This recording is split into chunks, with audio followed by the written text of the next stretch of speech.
dermatologist, creator of the Gorgeous RX system, and a best-selling author. So today I have a guest with me, Dr. Mesheca, and I'm going to have Dr. Mesheca to introduce herself. Hello, Dr. Mesheca. Thank you for joining Hi. us today. Hello, how are you? Thank you for inviting me to the Gorgeous Glow Skin Show. I'm so happy to be Yeah. here. So, I am Dr. Mesheca. I am a leader in optometry, eye care expert, and best-selling author.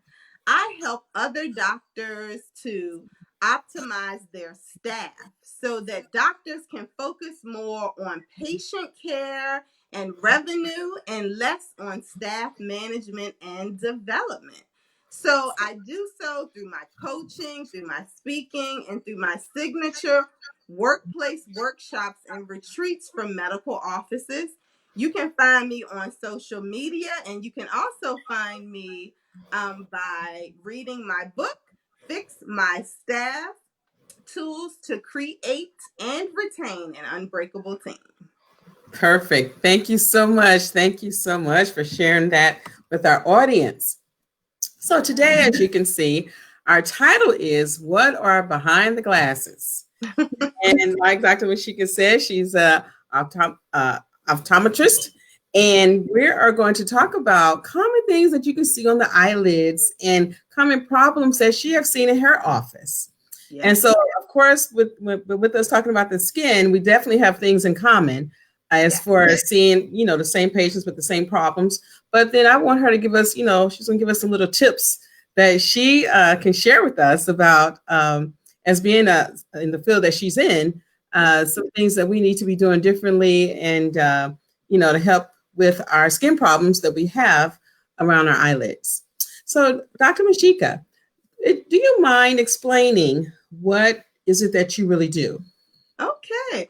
So, Dr. Sonya, that is great that you asked that, given our title is What is Behind the Glasses? Well, an optometrist is a primary eye care provider. We are responsible, in a nutshell, for just helping patients to see better. And we are also experts in the management and treatment of eye disease. We do not do surgery, so it's great that we have partnerships with physicians like yourself so that when we do see common problems of the eyelid and the skin, that we can refer appropriately to you, dermatologists, and Well, other likewise. specialties. Likewise. Thank you for explaining for our audience, because a lot of insurances actually want you to see uh, optometrist, and so now that explains why, because they do, mainly take care of the skin. I mean, take care of the eyes and not really surgery. So they're trying to avoid surgery, which makes a lot of sense, Yeah. So with that in mind, with the skin, we were talking about this earlier, and eyelids are very interesting. They're very, very thin. So it's actually, when you look at your face, that's the most thinnest part of the body is the eyelid, and they're very sensitive. So, when you compare that to your hands, a lot of times our hands can touch anything and it does not cause a problem. And if you tend to be the type of person that touch your face all the time, whatever's on your hand that's not causing a problem on your hands, touch your face, your eyelids especially, you start having concerns, problems with the eyelids. And, I see my share of eyelid problems, and I'm sure you do too. And a lot of times patients or clients don't even realize what happened. They just know, oh, I have a problem, either a growth or a rash. But, especially when it comes to the rashes, a lot of times it's from what they've touched, that's on their hands, and they transferred it to their eyelids. Or it could be something they're using. When you look at makeup, we have all people have things with makeup, and we're talking about from the little swab you're using to the product itself, the makeup itself. So we'll get more go into detail with that. But again, with the eyelids, it's so thin, cancers can occur there, as well as, like I said, growths and rashes. And just keep in mind, the eyelid is different. So even when you go buy anti-aging products, there is a special formulation for the eyelid. So no, They don't recommend you use the same product for your face like you do for your eyelids. No, it's two different products when it comes to anti-aging. For that very reason, because it's specially formulated for the eyelids, so your eyelids will not have any, won't develop any problems with using certain anti-aging products. So yes, if the line has something for the eyelids, you want to use something different for the eyelids as compared to what you want to use for your face. Okay. So with that, Dr. Mesheca, what let's get into some of these common, findings that we see on the skin. What's the main one that you see in your office that you would like to share with us? Well, it's one thing that you just mentioned as far as putting things on the eyelid. I have countless patients, women, of course, come in and ask me about puffiness around their eyes. And I have heard so many times, Dr. Mesheca, can I use preparation H on the skin under my eyelids so the puffiness will go away? That answer is, it is a resounding no. So it is. That goes somewhere else. Yeah, you just reminded me. That is just one of the questions that I get all the time about putting preparation H, and that is no, it is not formulated for your eyelids. Thank you for clearing that up for us. You heard it from the pro. No, the expert. No preparation H. Where did they get that from? Did somebody actually using it? It worked? I mean, what? I just wonder. I don't know, because hemorrhoids are inflammatory. They feel like. Okay, so that's about. Well, why preparation H? Why not just a cortisone? Hydrocortisone over the counter, if that's the case. I don't know if it's an old wives. I have no idea. It worked one time for one person, and that's it. That's all we need. But thank you for getting that cleared up, because I haven't heard that one in a long time. But thank you. Oh no, they still come in asking about it. Good. I would say probably the most common problem I see would be what most people call a stye. Okay. And stye, S-T-Y-E. The proper name for a stye is hordeolum. And it's basically a localized red tender area on the lid margin somewhere. It could be your upper eyelid, your lower eyelid. It can be internal, so I would actually have to pull your lid down to see it, or flip the upper, and it can also be external. So that's one of the common things I see. And believe it or not, there are products that are over the counter. In fact, I've seen that say that they call them stye. It's called stye. Right. That does not do anything to your stye or your hordeolum. No, it does not. I look at the ingredients. I'm like, how can it possibly work? Is my question when I see the ingredients. It's like and I'm like, they actually sell a lot of it too. It's on the market, But what do you find that works? What causes it, and what works for it? Well, a stye is typically a bacterial infection. The bacteria has clogged up the pores of the glands along the eyelid margins. So there's infection, and there's also some type of swelling or inflammation. So the first thing I find that works really well, and it is not an RX, it's not a prescription, it's warm compresses. So, I tell my patients, instead of getting a warm cloth and putting it over your eyelid, you should actually, when you're sitting down watching TV, get a cup of really hot water, put about 10 cotton balls or 10 cotton pads in the water, pick one up at a time, sit it directly on the bump, throw it away, and start the process over again until you're done with the pads. Do that a couple of times a day. It really does help with the inflammation. Now, of course, you should definitely see your eye doctor, because more than likely we're going to add either an antibiotic ointment or a drop. And even in some cases, depending on the severity, we may prescribe a combination drop or ointment. Combination meaning antibiotic and the steroid combination. Okay. So it depends on the severity of the condition. Also, a stye, which is localized, you can also have where the whole eyelid is swollen, the upper or the lower. And Wow. that's Okay. typically a preseptal cellulitis. That's a little bit more severe. And when a patient has that, typically eye drops and eye ointments don't work. You still want to use the warm compresses, but in that Right. case, I have to prescribe oral antibiotics for that. Okay.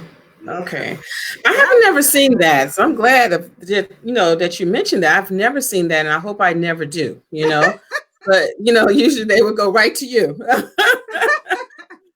But interesting. So thank you for getting that clarified and sharing that so people know that the product that's over the counter usually does not work. And that's been my experience. All I've seen is a lot of ointment, and that's really it. I haven't never seen it work actually.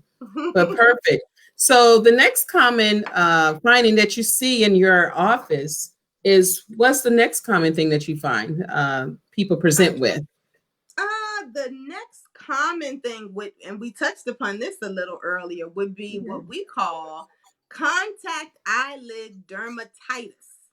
Yes. And, and basically, in a nutshell, something has caused an allergic reaction around your eyelid margin. Mm-hmm.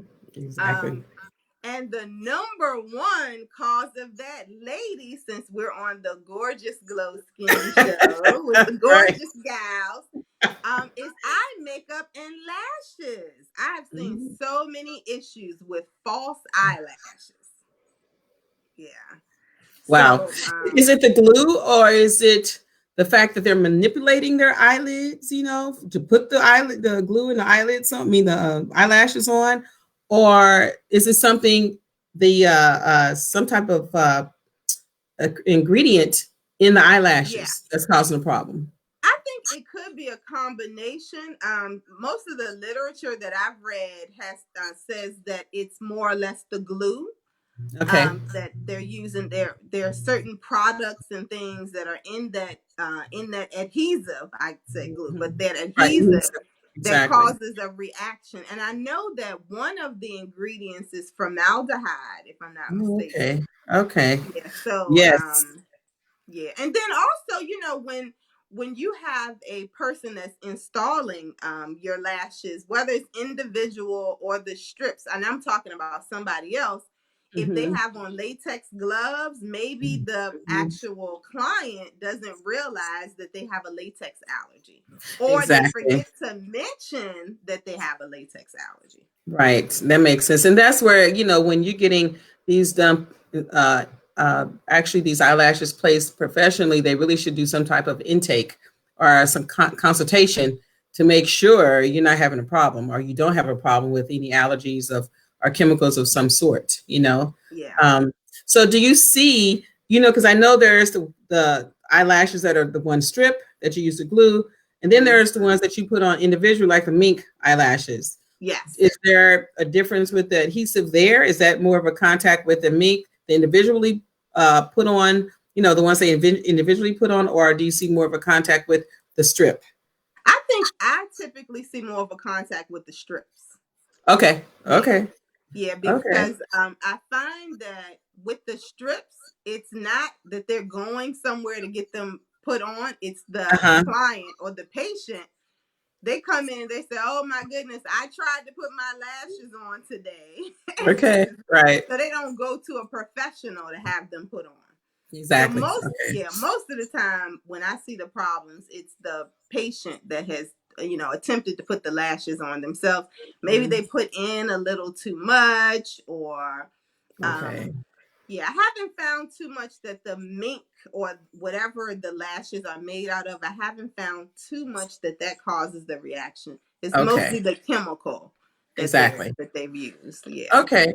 What I've seen, and I'm going to make this comment because we're going to move on. We do have someone in the audience, Nicole Bell, who mentions that she's an esthetician. Hello, Nicole. How you doing? Thank you for joining Oh, us. And of course, your significant other, Dr. Bunyan, is is on too. y'all So can't see anything on me. but Hi. Nicole basically stated that a lot of people don't clean the lashes correctly on a daily basis. Okay. So that could be a reason there, especially if they coming back after a period of time, Yes. and having a issue. But for me, the contact dermatitis is actually not the eyelashes. Usually it's the makeup, the eyeshadow they Okay. use. And again, could be for males, it's always something that's on their hands. They don't realize it when they're rubbing their eyes. Yes. But for females, it's usually the eyeshadow. And it's not even, if it's not the color, it's usually the applicator, and they don't change it. Oh, They 'cause need we to don't get new applicators. Yes. And so they don't, I don't even know if you can clean them, but they need to change it. And they Yes. tend not to. So that's what I've seen in my, in my clientele is the problem when they come in. They usually have a problem from using, makeup on the eyes. And so, but interesting that you say it's the glue. And then Nicole chimed in and stated that, the fact they don't clean it like they should. So that's interesting. And you know what? I would also add for with Nicole to make sure that they are clean as an esthetician, that they're actually cleaning the lid margins before they apply the lashes as well. I had a terrible experience getting lashes put on sometime last year. Okay. And I will tell you, they did not do that. Okay. Yeah. So, interesting. And that's the thing now. A lot of people, well, with COVID, definitely everybody's doing their own eyelashes. So, let's go there. So, trying to save some money, before COVID. Now it's like you have no choice. If you want to look cute, you do it yourself. But so interesting. So I have a question now. They have the magnetic eyelashes. Okay, is that better? Will that help with the decreased incidence of having contact dermatitis from the glue or the adhesive if they use the magnetic eyelashes, devices? I don't think so. Now, I haven't seen any patients that have had problems with them. I know that the magnetic ones are pretty new on the scene, but I know that they're still using some type of chemical or okay. to put those, so that those lashes can kind of adhere to it. Right. So, again, it's a chemical. You don't know what's in it. You just have to be careful. Right. But, it can be and you're right. And she mentioned, Nicole stated something else, glue sensitivity. So it goes along with sensitivity or you're allergic to it. So definitely that's what you were saying, the adhesive. So thank you for that. Okay, perfect. So, when, aside from the contact dermatitis and whatever that's causing that contact dermatitis, what are other common findings that you see in your office with your clientele? I probably, and it kind of goes along with the dermatitis. You can also, it could just be just allergies too. I just thought about that. Springtime, it's springtime, and patients come in all the time with their eyelids puffy, the skin is dry, and it may not be something that has actually touched the surface, but it could be environmental. So we have to consider that as well when we talk about dermatitis. And you're right. You're absolutely right, because people are rubbing their eyes, and that's, they come in because, like you said, preparation age for the swelling. What I'm gonna do about this swelling that I just created from rubbing my eyes too much? I'm just a firm believer in getting used, using that allergy eye drops. Those are really great. But my thing is, I tell people, make sure you clean the tip. I tell people run hot water on the tip before and after you use it. Just do it all, make it a habit, so it won't harbor any type of bacteria or any type of growth there, So, okay then. So yes, I agree with you on that. So now I have a question for you. We're talking about people, they're indoors now, I don't know. Some people, I'm sure, kicking into their exercise routine, and others may not be. And so they're gaining a little extra weight. And with that, and usually, of course, with a little extra weight, you don't have, major problems. But for some people, they were already on the border with cholesterol and what have you, gaining a little more weight is not a good thing, and especially if it's going to add to the higher cholesterol. What have you found? Did you find that xanthelasmas or some common presentations that you see in your office too with patients? Yeah, and I don't see xanthelasmas very often. What we're talking about is it's a yellow, very dry plaque that you can see on patients is on the medial or the inner aspect of the person's eyelid. I don't see it that often, but I do know that they are associated with high cholesterol. So when Mhm. I see them, especially in a younger patient, Oh, more of the women, they come in and they're like, I've had these for a little while. I just want them removed. So that's when I right. send them directly to you. um, so we Yes. definitely see that. And there's also a sign on the actual eye that we see called arcus. Okay. And that is on the cornea, right up. It's over the color part of the eye, and those patients tend to also have high, they have high cholesterol. So it's just two things that we do see where we tell them, hey, you want to check with your physician, and we want to send you to a dermatologist to get this checked out. Okay, great then. Thank you for saying that. I know for my patients who come in with xanthelasmas, they what we tend to do is chemical peels. That works so Oh, well for it. Yeah, it works beautifully for those. And I use a trichloroacetic acid, which is it goes deeper than a regular glycolic acid. And so we wow. put that on, and if it does frost, so meaning it turns white, and we only put it on the xanthelasma. I leave it on no longer than 3 minutes, Okay. and I usually use like a 20 or 30%, and they're gone. Usually one treatment, they're gone. And if they're Wow. not, it's because they usually have a really thick one or they have a lot, and we Okay. have to have them to come back, but I have them back regardless, just to check and see how they did, but also to see if they need a second application. But Okay. it works beautifully. And usually, they're peeling, it causes the exfoliation. And so it's gone in a couple of weeks. So it really works Oh, well. Mhm. It's that's not great. something Yeah, that that's lasts. good. That's good to know because I know Dr. Lamont and maybe some of my other colleagues have joined, but that is great to know that they can be removed because we get that Oh, question yes. all the time. Yes, there's nothing invasive about it at all. We just clean the eyelid, put the little coated that only that area with Okay. the medication, make sure it doesn't run into the eyes and things like that. We time it, don't leave it on no more than 3 minutes. We rinse it Okay. off to the point they don't feel anything. And like I said, it's going to frost. So it's going Okay. to look whitish. You can keep rinsing until the whitish is gone, or you don't have to. But definitely you want to keep rinsing until they don't feel any burning sensations any longer. And Wow. afterwards, they just go home. I tell them to keep ointment on it, like Vaseline, because it Okay. dries out. That trichloroacetic acid is really drying. So I Hmm. have them to keep ointment on that 2 or 3 times a day. And nothing, you don't need to glob it on, just rub it in. And they heal up wonderfully. I mean, no one, Wow. I've never had no one come back yet complaining. They love it.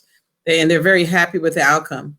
So, and I have people, I had a couple of patients, they took care of it. The TCA took care of it.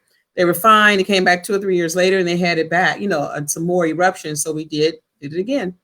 And so it worked wonderfully. So you may want to try that. Yes, that's an Yeah, option that's for you. great. And, Yes, thank and of course, you. it's cosmetic. So, insurances don't think you need to have it done. But of course, it does make a difference for patients. So, but Yeah. now, have you had experience with dry eyes a lot in your Yes. clientele? Oh my goodness. Dry eye is probably one of the number one issues that we as optometrists treat for a multitude of reasons. But typically, since we're talking about the eyelids, we have little glands along the basis of the upper and the lower lid margins called meibomian glands. And sometimes, well, the purpose of those meibomian glands is to secrete oil, which contribute to the tear layer so the tears don't evaporate on the eye. Well, Mm-hmm. with meibomian gland dysfunction, these glands get clogged up, and so basically, it not only causes dry eye, but it causes irritation along the lid margins. Your lid margins can be very red, very itchy, and inflamed. So, dry eye definitely correlates with eyelid disease. Right. Now, do they get to the point it gets so dry and itchy that they can actually have a scratch on their eyelid, on their eyes too, from the dryness? Well, that's more or less for manipulating, Okay. but from Okay. manipulating the eyelids, they're just really kind of rubbing Rubbing. a whole Right. lot. The best thing to do for that, again, a lot of warm compresses. Now, I wouldn't say necessarily with the warm rag. For Okay. that, we usually can start the patient with one of those gel beaded masks. Okay. Um, Okay. there are a couple of them on the market. You just pop them in the microwave for about 10 seconds. They heat up really well. And you Right. would have the patient put this mask over their eyes. I usually tell them do it at bedtime. It's very soothing. But if they Right. can, it's better to do it, a couple times a day if they can. Okay. And that Okay. usually does help. But if that doesn't work, there is a procedure that they can have done where we would heat the eyelids up warmer than a mask would, and we use a sort of speculum like Okay. product that would Uh-huh. and we would physically, like, manually squeeze all of that meibum and debris out of the lid margins. Okay, they're numb, right?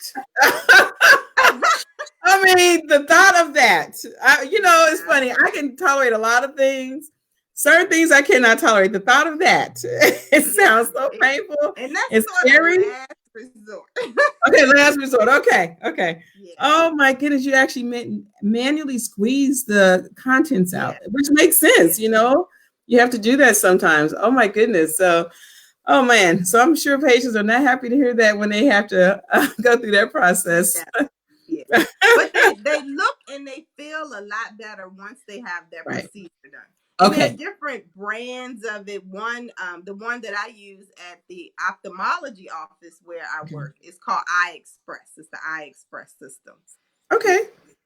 That is really interesting. Well, thank you. Yeah. Well, let's see if I have any questions with our audience Oh, for Dr. sure. Makisha. Let's see. No, we answered Michelle. Nicole said some things. Dr. Jaquel is on. Thank you, Dr. Jaquel, for joining. There's Bobby. Awesome. Thank you, Bobby. And this is Smiley. Thank you for joining us. So no one have any questions. If you do, please put them in the comment section. Yeah. And So any another thing about dry eyes and that the swelling of the skin, the meibomian gland dysfunction, because when you mentioned Dr. Jaquelis here, there are supplements that you okay. can take that help with dry eye syndrome, and that really helps to loosen up that material in those meibomian glands. So what is it? Is it a prescription or is it something over the counter? Well, we typically prescribe it. I think you Okay. can get some of the products over the counter, but we typically prescribe their particular supplements that help with dry eyes. Most of what is in it is omega-3 fatty acids. Okay. Yeah, Okay. but there are Okay. particular supplements for dry eye. Okay. So now we do have one question. Hello, Cheryl. Thank you for joining us. Nicole asks a question. Is your procedure that you were talking about, helping trying to extract the oils and the clogged pores, is like extraction of a pimple? Yes, I guess you could say it is, but it's a little more intense because we do the upper and the lower. Mhm. And it's also cosmetic. So insurance doesn't cover it. And it's typically about $300. But like I said, we try the other things first with the warm compresses, eyelid washing. There are certain shampoos and things we recommend with cleansing the eyelid that have tea tree oil in them. So that helps. Uh-huh. And then with the Okay. supplements. So I would put the patients on a regimen typically for about 4 to 6 weeks and see how that works. And then if they have to, we would recommend that procedure. Okay. That's as the last resort then, basically. Yeah. Okay, so we have another question by Cheryl. I've been having itchy eyes on the top of my eyelid. What can I do for them? The Um, itchy eyelids. so it may be something called blepharitis. That's another common eyelid condition. Because just like we get dandruff in our hair, we can actually get dandruff and flaking along the lash margins. Wow. So she may want to try using a mixture of and I try to keep it simple, a mixture of baby shampoo and water. You just take off the top. You put half of the top. You put a little bit of the baby shampoo in half of the top. Put the rest hot or warm water. Mix it up with the Q-tip. Use that Q-tip and really clean the upper and lower lid margins. At Okay. least a couple times a day. Follow it with a warm compress. Okay. And that will That help with usually that. helps. Okay. Okay. But the Great. best thing, she really needs to see her doctor to make sure that it is not something more serious than a blepharitis, because you can also have microorganisms that live in those lashes, or Okay. even lice. I mean, there are a host of things that it could be for itchy Right. lashes. Itchy eye. Okay. Oh Yeah. my goodness. Okay, great. And then make sure if they're using makeup, they take the makeup off and that's not causing a Yes. problem too. Or Yes. something on your hands, it's not touching your eyes. So, because that can be, like we talked about earlier, contact dermatitis of Yes. some sort. But okay, great. Any other questions let me see if there's any other questions from our audience. I don't see any. Anything Great else? question. Yes, they are. Thank you for joining us too. So anything else you would like to share with our audience before we part? Just thank you so much for giving me this platform to talk about my favorite thing, eye care. And everyone, if they are interested in learning more about eye health and eye beauty, they can follow me at www.facebook.com /Dr. Mesheca. Mm-hmm. Thank you so much. And let's see, there's Dr. Okay, let me see. There's Dr. Oh, Lakeisha has joined us.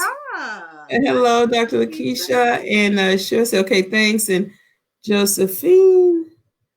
Okay, thank you for explaining. She said, thank you for explaining, Dr. Mesheca. You're welcome. and of course, your husband said, great job. Of course.